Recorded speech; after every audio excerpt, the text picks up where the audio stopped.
ଆସନ୍ତୁ ଆଜି ଏକ ଏମିତି କାହାଣୀ ବିଷୟରେ ଜାଣିବା ଯାହା ଶୁଣିଲେ ଦେହ ଶୀତେଇଯିବ ଆଉ ସବୁଠୁ ବଡ଼ କଥା ହେଲା ଏହା ଏକ ସତ ଘଟଣା ଉପରେ ଆଧାରିତ ବୋଲି କୁହାଯାଏ। ଏହା ଏକ ପିଜ୍ଜା ଡେଲିଭରିର କାହାଣୀ ଯାହାର ପରିଣତି ବହୁତ ଭୟଙ୍କର ଥିଲା। ହଁ, ଏହା କୌଣସି ମନଗଢ଼ା କାହାଣୀ ନୁହେଁ। ଏହା ହେଉଛି ଜନ୍ ନାମକ ଜଣେ ଯୁବକଙ୍କ ସହ ଘଟିଥିବା ଏକ ଅସଲି ଘଟଣା। ତେବେ ଚାଲନ୍ତୁ ସିଧା କାହାଣୀ ଭିତରକୁ ଯିବା ଆଉ ଦେଖିବା ସେଦିନ ରାତିରେ ପ୍ରକୃତିରେ କ'ଣ ହେଲା।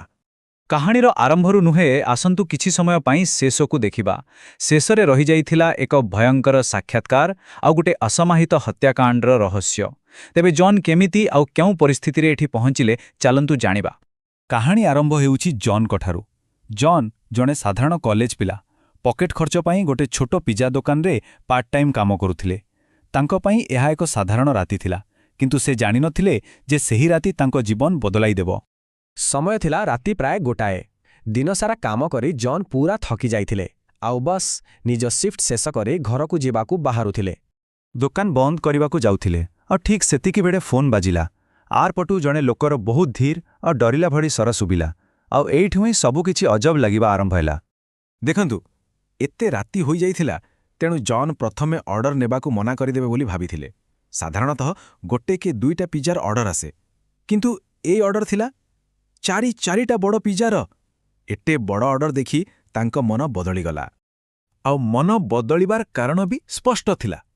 ଜଣେ ଛାତ୍ର ହିସାବରେ ତାଙ୍କୁ ଟଙ୍କାର ଦରକାର ଥିଲା, ଆଉ ଏତେ ବଡ଼ ଅର୍ଡର ମାନେ ଗୋଟେ ବଡ଼ ଟିପ୍ ମିଳିବାର ସମ୍ଭାବନା।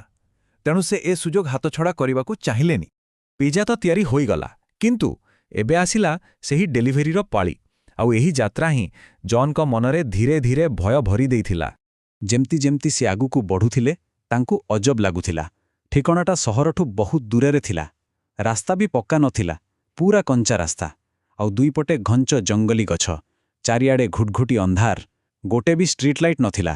ଆଉ ସବୁଠୁ ବଡ଼ କଥା, ଏକଦମ୍ ସୁନସାନ୍, ଗୋଟେ ଭୟଙ୍କର ନୀରବତା। ବହୁତ ଖୋଜାଖୋଜି ପରେ ଶେଷରେ ସେହି ଘର ପାଖରେ ପହଞ୍ଚିଲେ। କିନ୍ତୁ ସେଇଟା କୌଣସି ସାଧାରଣ ଘର ନଥିଲା। ଜଙ୍ଗଲ ଭିତରେ ଗୋଟେ ପୁରୁଣା ଭଙ୍ଗାରୁଜା ଘର। ଦେଖିଲେ ଲାଗୁଥିଲା ଯେମିତି ବର୍ଷ ବର୍ଷ ଧରି ସେଠି କେହି ରହୁନାହାନ୍ତି। ସେ ଘରକୁ ଦେଖି ଜନ୍ଙ୍କ ଛାତି ଧଡ଼କରି କରିଗଲା। ତାଙ୍କ ମନ କହୁଥିଲା ସେଠୁ ତୁରନ୍ତ ଫେରିଯିବା ପାଇଁ। ସେ ନିଜ ମ୍ୟାନେଜରଙ୍କୁ ଫୋନ୍ ବି କଲେ, କିନ୍ତୁ କେହି ଫୋନ୍ ଉଠାଇଲେନି। ତାଙ୍କୁ ଡର ଲାଗିଲା ଯଦି ସେ ପିଜ୍ଜା ନେଇ ଫେରିଯିବେ ତାହେଲେ ହୁଏତ ତାଙ୍କ ଦରମା କାଟିଯିବ। ବସ୍ ଏହି ଦ୍ୱନ୍ଦ୍ୱ ଭିତରେ ସେ ଶେଷରେ ସାହସ କରି ଘର ଆଡ଼କୁ ଗଲେ। ସେ ଡରି ଡରି କବାଟ ଆଡ଼କୁ ଆଗଉଥିଲେ, ଆଉ ହଠାତ୍ ଘର ଭିତରୁ ଗୋଟେ ଆଲୁଅ ଜଳି ଉଠିଲା। ଏହା ଦେଖି ତାଙ୍କୁ ଟିକେ ଆଶ୍ୱସ୍ତି ମିଳିଲା। ଲାଗିଲା ଯେ ଭିତରେ କେହି ଅଛନ୍ତି। କିନ୍ତୁ ସେ ଜାଣିନଥିଲେ ଯେ ଅସଲ ଖେଳ ତ ଏବେ ଆରମ୍ଭ ହେବାକୁ ଯାଉଛି। ସେ ଦୁଇଥର କଲିଂ ବେଲ୍ ବଜାଇଲେ, କିଛି ଉତ୍ତର ଆସିଲାନି। ଶେଷରେ ବିରକ୍ତ ହୋଇ ସେ ଯେମିତି ଫେରିବାକୁ ବୁଲିଛନ୍ତି, କବାଟଟା ଗୋଟେ କେଁ କଟ୍ ଶବ୍ଦ କରି ନିଜେ ହିଁ ଖୋଲିଗଲା। ଆଉ ଭିତରେ ଥିଲା ଗୋଟେ ଖାଲି ହଲ୍, ଯେଉଁଠି ମଳିନ ଆଲୁଅ ଜଳୁଥିଲା। ତାଙ୍କୁ ଲାଗିଲା କେହି ତାଙ୍କ ସହ ମଜାକ କରୁଛି।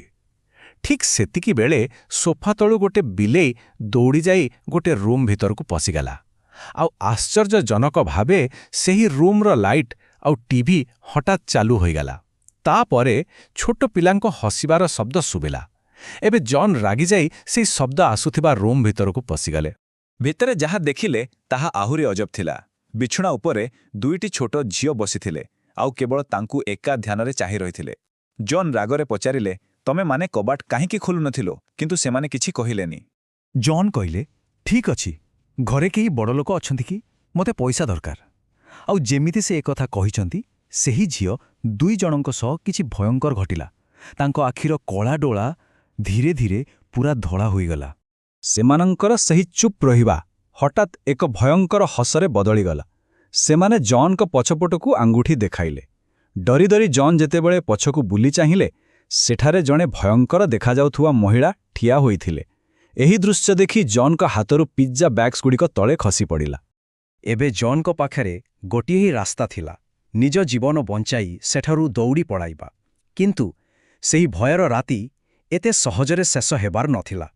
ସେ କୌଣସି ମତେ ସେ ଘରୁ ଦୌଡ଼ି ବାହାରି ନିଜ ବାଇକ୍ ଷ୍ଟାର୍ଟ କରି ଦ୍ରୁତ ଗତିରେ ପଳାଇଲେ।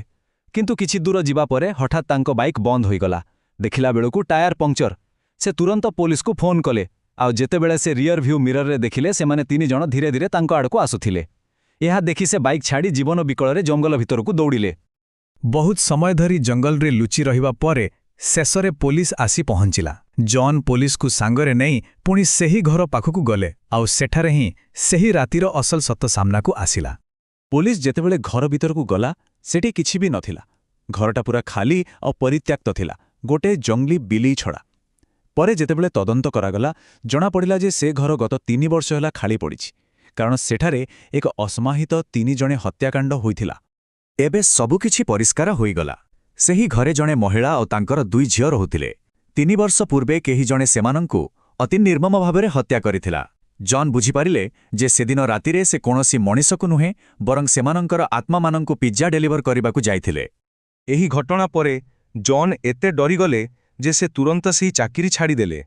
କୁହାଯାଏ ଯେ ଆଜି ବି ସେହି ରାତିର ସ୍ମୃତି ତାଙ୍କୁ ଶୋଇବାକୁ ଦିଏନି। ତେବେ ଏହି ଭୟଙ୍କର ଅନୁଭୂତି ପଛରେ କେଉଁ କଥା ଲୁଚି ରହିଛି? କାହାଣୀରୁ ଏହା ତ ସ୍ପଷ୍ଟ ହେଲା ଯେ ୟନ୍ କ'ଣ ଦେଖିଥିଲେ, କିନ୍ତୁ ଗୋଟେ ବଡ଼ ପ୍ରଶ୍ନର ଉତ୍ତର ଆଜି ବି ମିଳିନି। ଯଦି ସେହି ପୀଡ଼ିତମାନଙ୍କର ଆତ୍ମା ଆଜି ବି ସେ ଘରେ ଘୁରି ବୁଲୁଛନ୍ତି, ତାହେଲେ ସେମାନଙ୍କୁ ହତ୍ୟା କରିଥିବା ହତ୍ୟାକାରୀ କିଏ ଆଉ ସେ କେଉଁଠି ଅଛି? ଏହି ପ୍ରଶ୍ନ ହିଁ ଏହି କାହାଣୀକୁ ଆହୁରି ରହସ୍ୟମୟ କରିଦିଏ।